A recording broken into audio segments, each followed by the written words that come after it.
بسم اللہ الرحمن الرحیم ان اللہ وملائکتہ یصلون علی النبی یا ایھا الذین آمنوا صلوا علیہ وسلموا تسلیما۔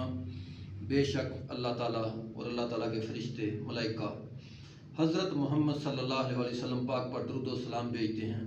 اے ایمان والو، آپ کے لیے بھی بہتر ہے آپ بھی پیارے آقا رحمت للعالمین حضرت محمد صلی اللہ علیہ وسلم پاک پر درود و سلام بھیجو۔ دنیا کا سب سے حسین سفر درود کا سفر ہے۔ دنیا میں آپ نے کئی سفر کیے ہوں گے، لیکن دنیا کا سب سے حسین سفر درود کی زندگی کا سفر ہے۔ درود کا سفر حق کا سفر، درود کا سفر رسول اللہ تک جانے کا سفر ہے۔ درود کا سفر حشر، قبر، زندگی سنوارنے کا سفر ہے۔ درود کا سفر حضرت محمد مصطفیٰ صلی اللہ علیہ وسلم پاک تک پہنچنے کا سفر ہے۔ درود کا سفر بھلائی کا سفر ہے، اللہ کی خوشنودی کا سفر، اللہ کی محبت کا سفر، اللہ کے فضل کا سفر۔ خدا کی قسم درود شریف پڑھنے والوں پر اللہ کی بہت بڑی رحمتیں نازل ہوتی ہیں۔ خدا کی قسم دنیا کے تمام مسائل سے دنیا نجات کا سفر، درود کا سفر عزت کا سفر۔ اس سفر میں آئیں، اللہ تبارک تعالیٰ آپ کو عزتوں، شانوں، برکتوں، فضیلتوں سے نوازے گا۔ یہ میرا درود شریف کی زندگی کا تجربہ ہے۔ یہ میں نے 36 سال محنت کر کے درود شریف سے جو سبق حاصل کیا ہے، میں آپ کو اس کا نچوڑ بتا رہا ہوں۔ مجھ پر اللہ پاک نے جو رحمتیں کی ہیں، میں وہ آپ کو بتا نہیں سکتا۔ حضور پاک صلی اللہ علیہ وسلم کے انسان کو قریب ہونے کے لیے درود شریف کا سفر سب سے برکتوں والا، فضیلتوں والا، رحمتوں والا سفر ہے۔ تمام مسائل کا حل درود پاک میں پوشیدہ ہے۔ ہم سب کو اسی طرح مل کر درود پاک کا سفر طے کرتے رہنا چاہیے اور درود شریف پر عمل کرتے رہنا چاہیے۔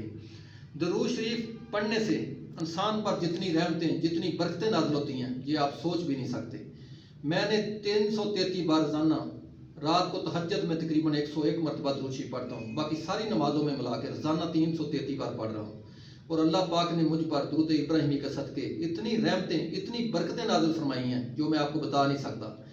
آپ بھی رمضان المبارک قریب ہے، اس سے شروع کر لیں، آتے رمضان تک درود ابراہیمی پڑھتے رہیں اور آپ کے گھر میں اتنی رحمتیں، اتنی برکتیں نازل ہوگی، خدا کی قسم میں آپ کو بتا نہیں سکتا۔ میں بالکل نہیں بتا سکتا، کیونکہ قرآن پاک میں اللہ تعالیٰ نے حکم فرما دیا ہے۔ آیت نمبر 56 ہے سورۃ الاحزاب کی، اس میں یہی اللہ تعالیٰ نے فرمایا ان اللہ وملائکتہ یصلون علی النبی یا ایھا الذین آمنوا صلوا علیہ وسلموا تسلیما۔ اوپر میں اس کا ترجمہ بھی آپ کو بتا چکا ہوں، اوپر آیت مبارکہ بھی بتا چکا ہوں۔ قرآن پاک میں جو اللہ نے حکم دے دیا ہے، یہ واحد چیز ہے جس کا حکم اللہ تعالیٰ نے خود دیا ہے، اور اللہ تعالیٰ خود بھی پڑھ رہے ہیں، اپنے ملائکہ پر فرشتوں کو بھی کہہ رہے ہیں پڑھو، اور آپ کو بھی کہہ رہے ہیں پڑھو۔ اسی لیے ہمارے لیے یہ زیادہ بہتر ہے جو اللہ کا حکم مانے گا وہی کامیاب ہوگا۔ اللہم صلی علی محمد وعلی آل محمد کما صلیت علی ابراہیم وعلی آل ابراہیم انک حمید مجید۔ اللہم بارک علی محمد وعلی آل محمد کما بارکت علی ابراہیم وعلی آل ابراہیم انک حمید مجید۔